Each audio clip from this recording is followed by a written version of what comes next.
Hi, welcome back to Vijay Adarsh classes. कहते हैं मुश्किलों से भाग जाना आसान होता है। हर पहलू जिंदगी का इम्तिहान होता है।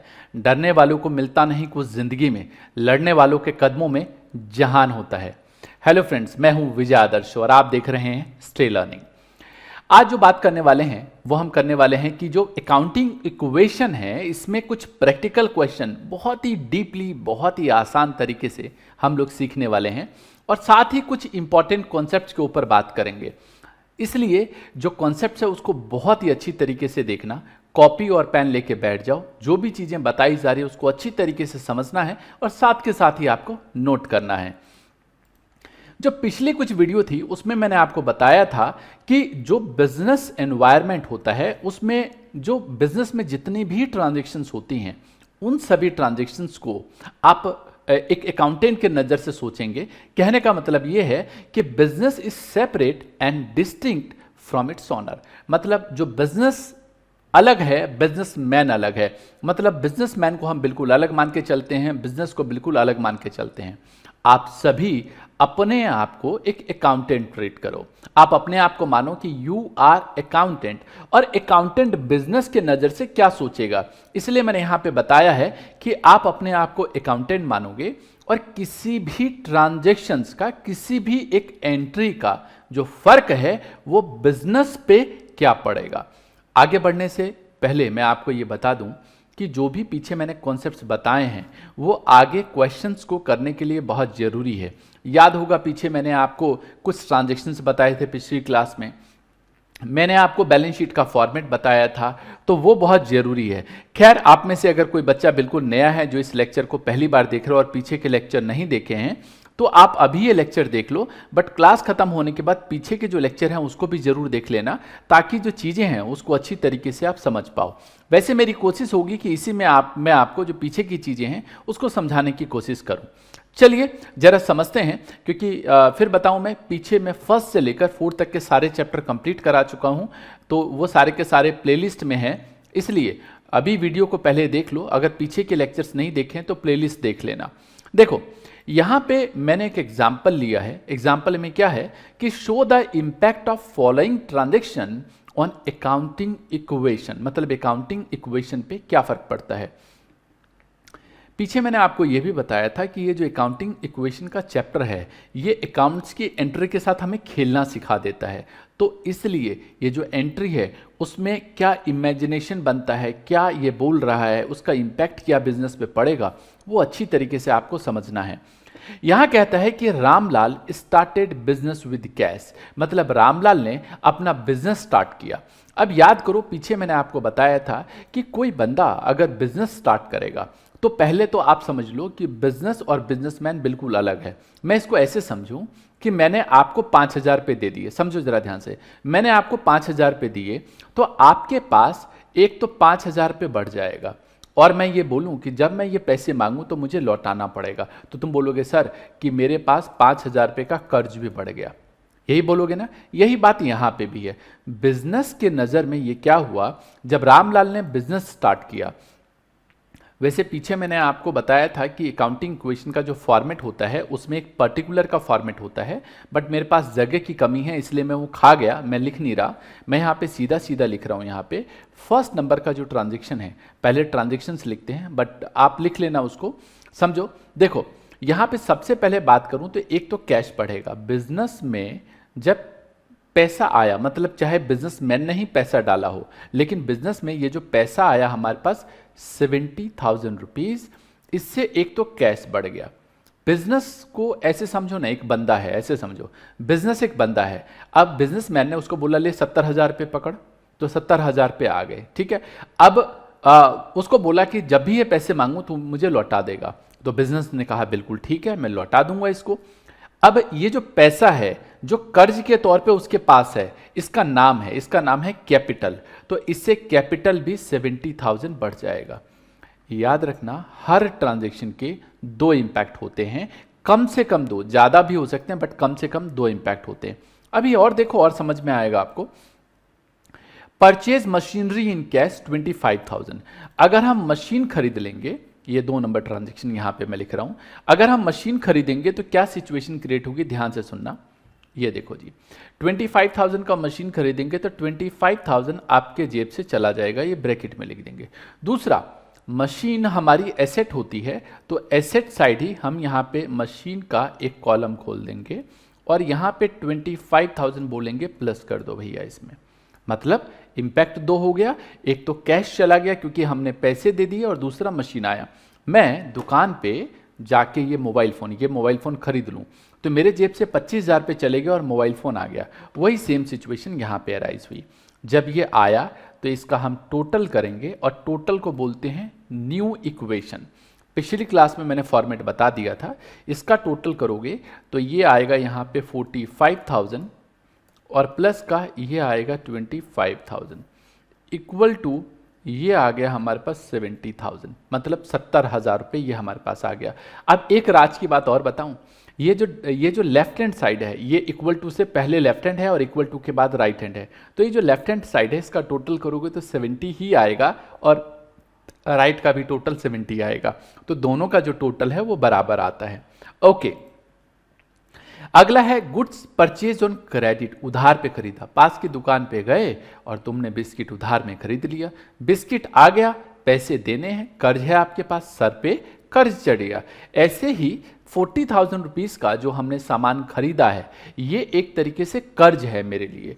तो अगर ये कर्ज है, ये जो मेरा एक कर्ज है एक तरीके से, तो इसको क्या करेंगे हम लोग यहाँ पे नेक्स्ट एंट्री में दिखाएंगे।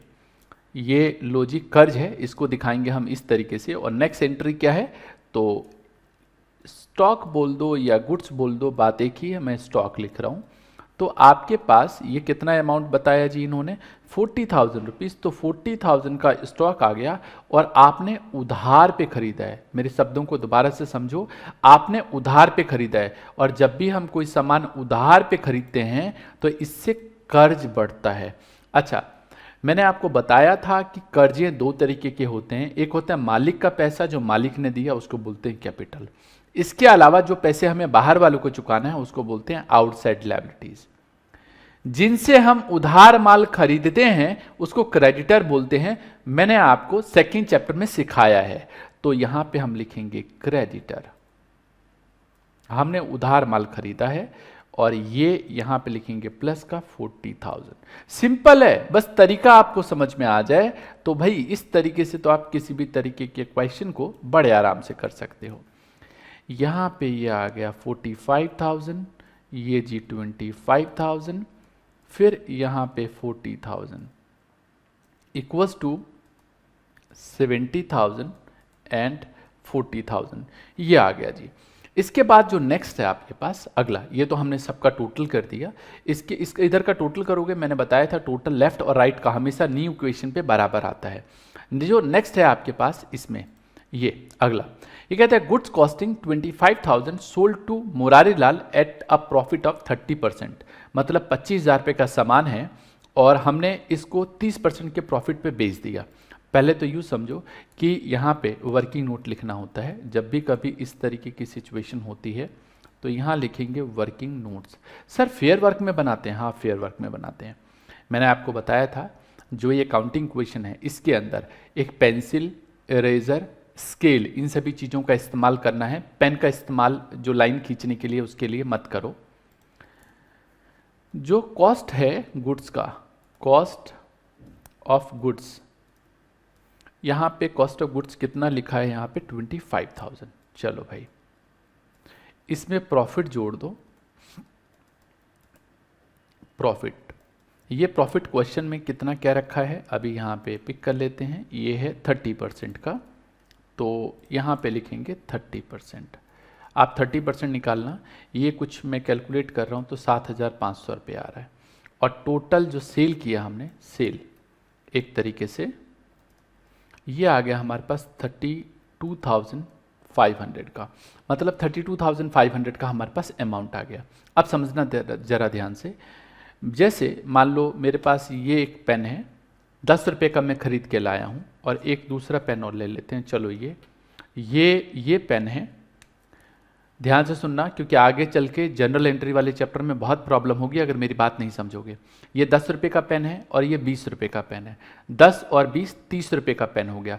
तो मेरे पास स्टॉक में अभी 30 रुपये का पेन है। 10 का ये पेन, 20 का ये पेन, टोटल 30 रुपये का पेन हो गया।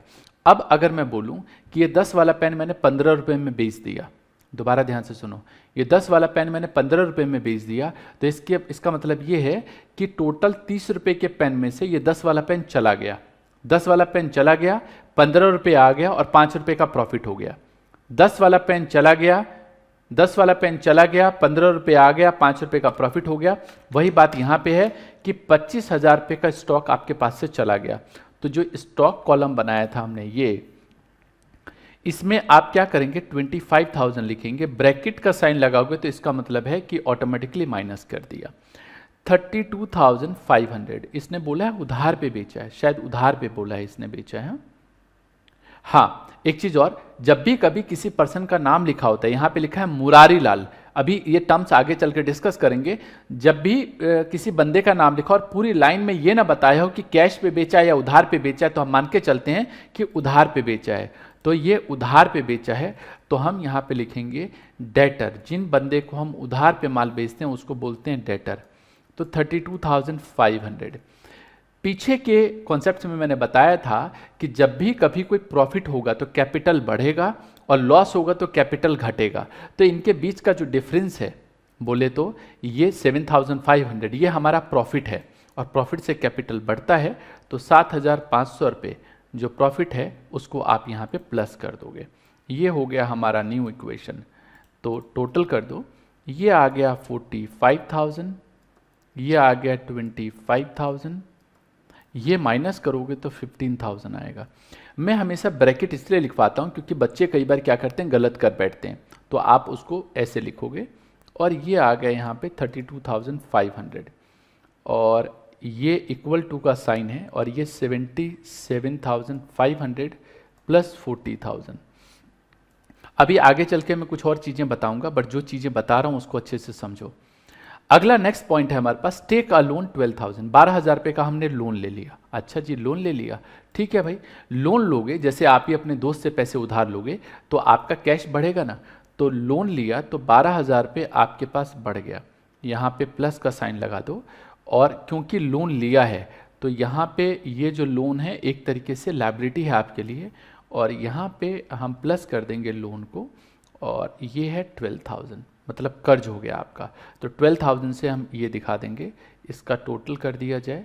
जब आप इसका टोटल करेंगे तो ये हमारे पास आएगा 57,000, ये 25,000, ये आ गया 15,000। साथ के साथ नोट करते रहो ताकि आपसे दिक्कत ना हो समझने में। 52,500, 77,500, ये आ गया 40,000 और ये आ गया हमारे पास 12,000। ये सारी की सारी जो फिगर है वो आपके पास आ गई। चलो भाई, ये चीज़ क्लियर हो गई। इसके बाद जो नेक्स्ट है आपके पास वो है interest due but not received. मतलब हमने एक तरीके से यूँ समझो, इसमें मैंने एंट्री में ये बताया है कि इंटरेस्ट ड्यू है। ड्यू मतलब कहे तो कि अभी एक तरीके से मुझे पैसे मिलने चाहिए लेकिन मिले नहीं हैं। Interest due but not received. जैसे मान लो मेरे को किसी बच्चे से फीस मिलनी है और वो फीस मिली नहीं, अभी ड्यू है, तो interest due but not received, इसको बोलते हैं एक्रूड इनकम 1,000 रुपीज़।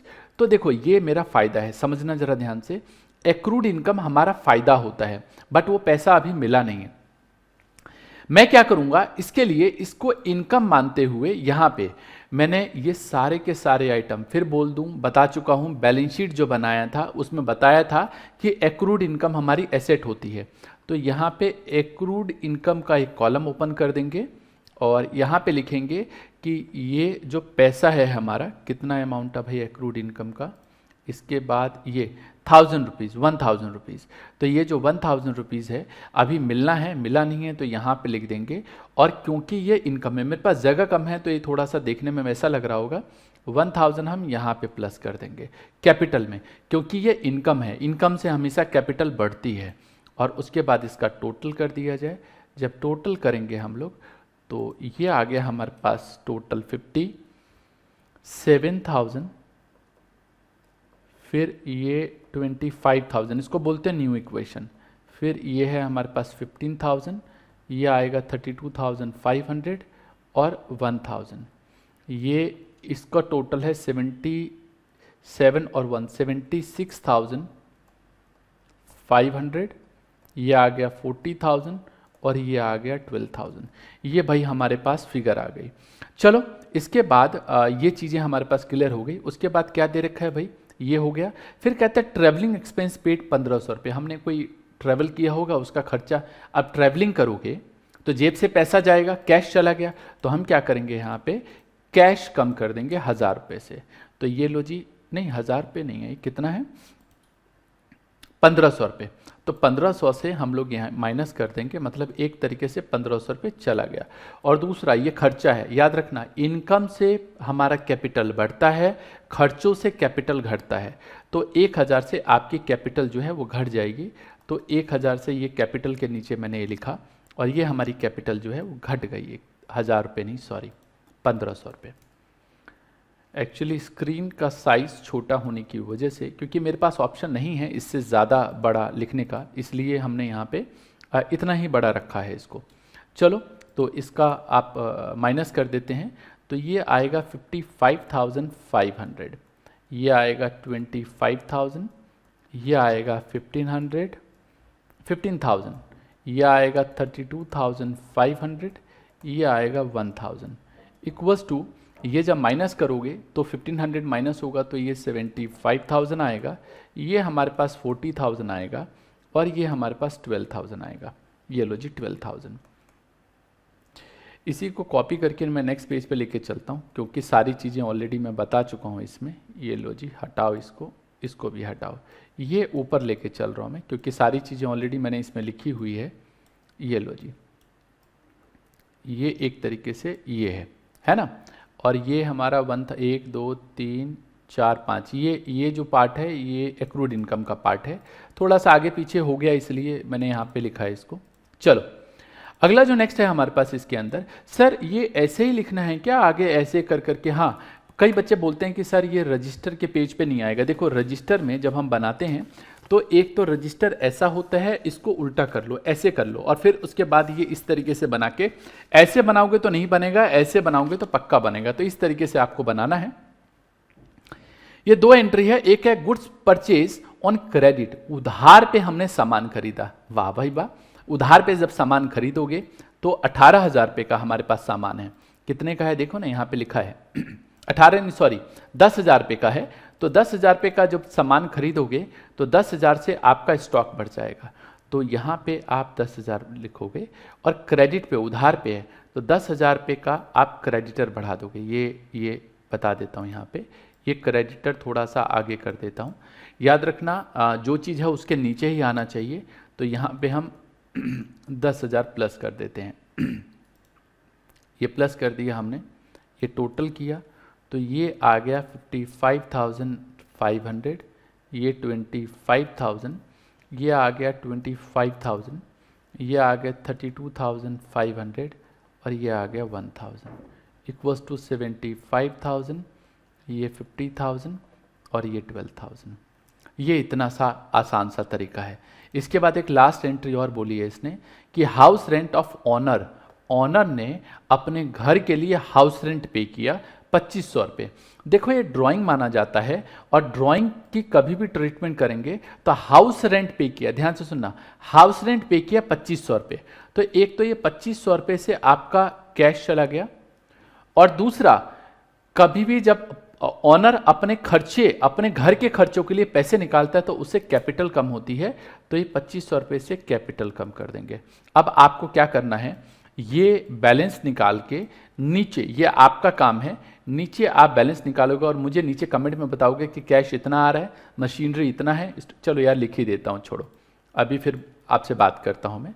ये आएगा 53,000, ये आएगा 25,000, ये आएगा 25,000, ये 32,500, ये 1,000 और ये माइनस करेंगे तो 72,500, ये 50,000 और ये आएगा 12,000। ये आपके पास सारी की सारी फिगर आ गई मेरे ख्याल से। अब आप इसका टोटल करोगे तो लेफ्ट हैंड साइड का टोटल राइट हैंड साइड के बराबर होना चाहिए। देखो, अकाउंटिंग इक्वेशन के क्वेश्चन को करने के लिए एग्जाम में 6 से 8 नंबर का क्वेश्चन आता है, बहुत ही मज़ेदार क्वेश्चन होता है।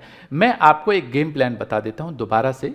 जब भी कोई चीज़ सोचेंगे तो बिजनेस के व्यू पॉइंट से सोचेंगे। ऐसा समझेंगे कि बिजनेस जो है एक बंदा है। अब जैसे मान लो मैंने अपने दोस्त से बोला कि ला यार 1000 रुपये दे, मेरे को अपने लिए चाहिए, तो आपके दोस्त ने आपको 1000 रुपये दे दिया, है ना। तो एक तरीके से ये पैसा आ गया आपके पास। वही सेम कहानी यहां पे है कि आपको ये देखना पड़ेगा कि इंपैक्ट मेरे बिजनेस पे क्या पड़ेगा। अगर आपके दोस्त ने आपको पैसे दे दिए तो दोस्त के ऊपर क्या फर्क पड़ेगा। एक तो दोस्त के पास से 1000 रुपये चले गए, दूसरा वो दोस्त जो जिसने आपको 1000 रुपये दिए हैं, जिसने दिए हैं उसके लिए एसेट है, कल को वो पैसा आपसे वापस लेगा, है ना। ऐसा तो नहीं कि वापस नहीं लेगा।